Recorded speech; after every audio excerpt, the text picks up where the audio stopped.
I want to talk to you guys about why white nationalism is utter garbage and how we can see in history why it's garbage. Let's go back to history. The Polish-Lithuanian War, which lasted from 1919 to 1920.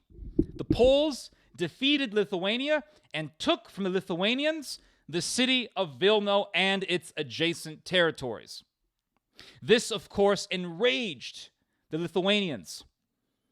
And the Soviet Union, during the Second World War, took advantage of this by telling the Lithuanians, you can have your country back. You can have Vilnius back. We took it from the Poles, and we're giving it back to you.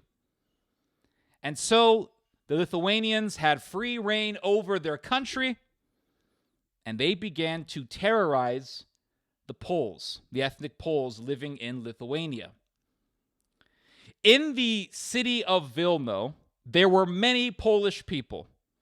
The population of Poles in Vilnius was immense. And the Lithuanians, filled with their nationalism, were angry about this. They didn't like this. They said, all these minorities, this Polish race has flooded our beloved city. They're everywhere. Vilnius should be completely Lithuanian. So the Lithuanians commenced a policy of Lithuanianization. And they said, you can't speak Polish anymore. Polish books, you can't read those anymore. Polish intellectuals, you're out of a job. Polish professors, you're out of a job. And this racist policy was enacted for about 1 month. And then the Soviets came.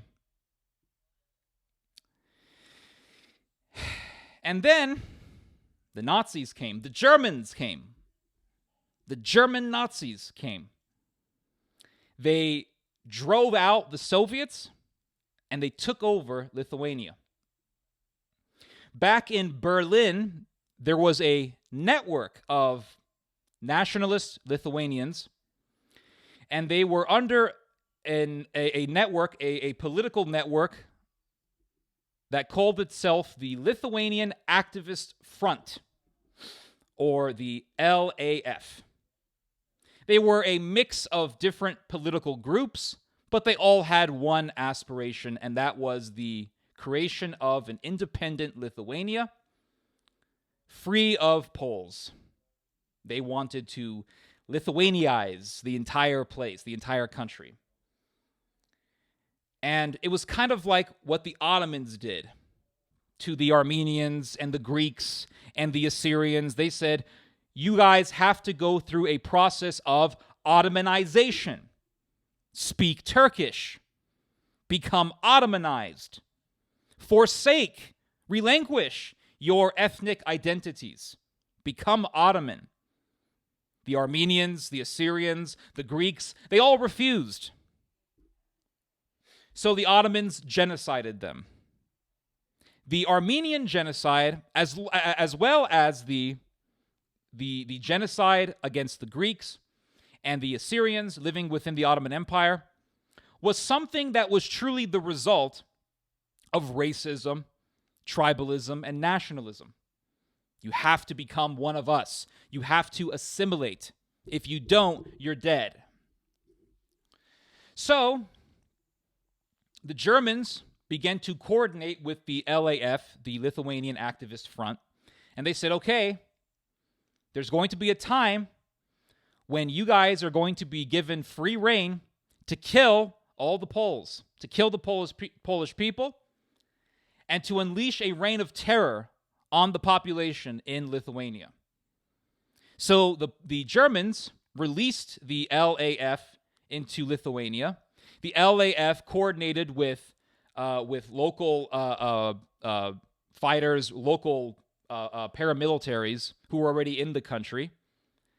Just like how the Germans unleashed Vladimir Lenin into Russia to overthrow the government that was there after the Tsar.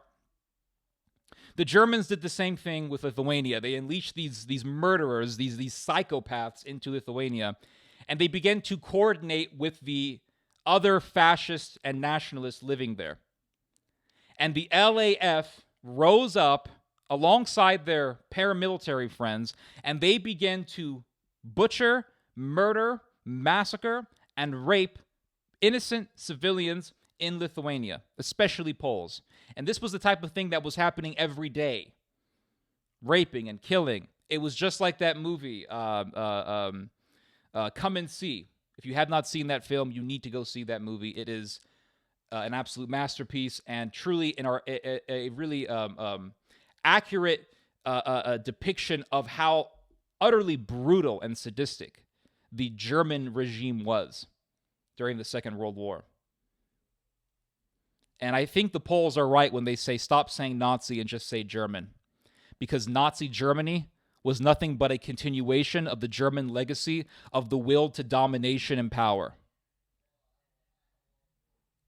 So here I am reading this history. I'm reading about Lithuanians murdering Polish people, raping, murdering villages, massacring people. I'm reading about all this stuff.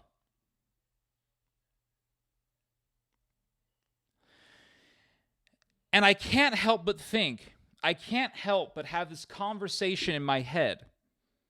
White nationalism is utter garbage. This whole idea that, well, if we could just all be white, if society could just be white, then everything would just be better. If we could just balkanize, all these things. It's all garbage. It's a chimera. It is an idealistic chimera that is based on a fantasy. Because here we have two groups of people, Poles and Lithuanians, both white, both Slavic, both speak a similar language, they're neighboring countries, and here are Lithuanians murdering Poles. Just murdering Polish people because they're Poles. Telling Polish people, we don't want you speaking Polish. Telling Polish people, you must Lithuanianize.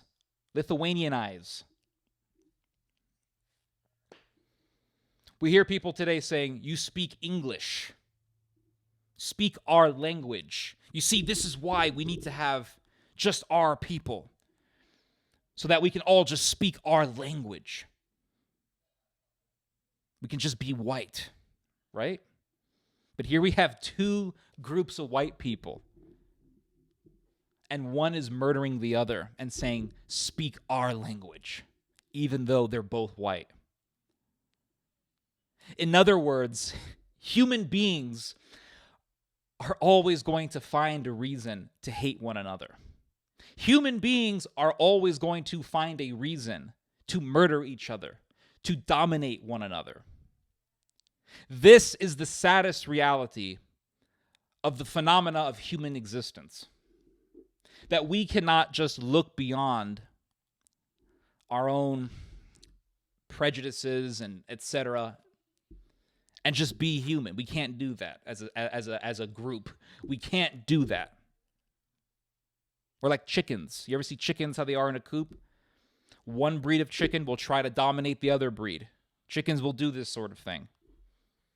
One group of chicken will try to dominate another. And human beings, for some reason, they just haven't realized, like, hey, we're acting like animals when we do this.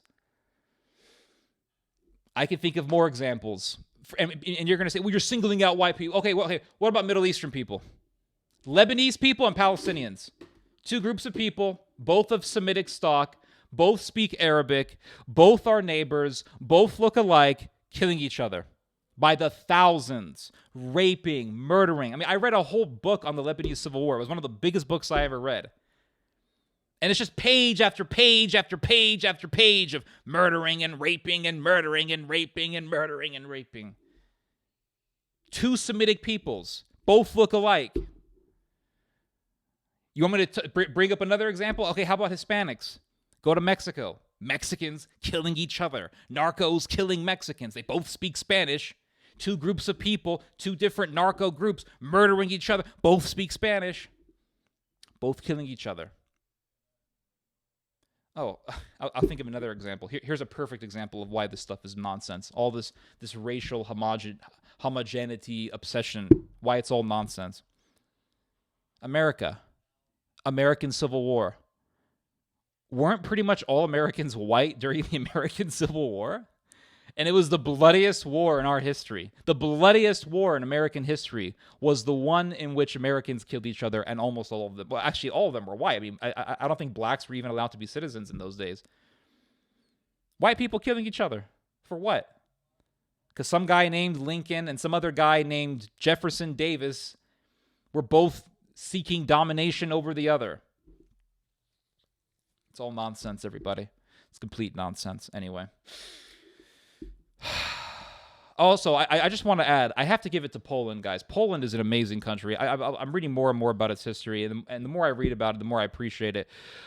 World War I, Poland was getting tormented and victimized by Germany.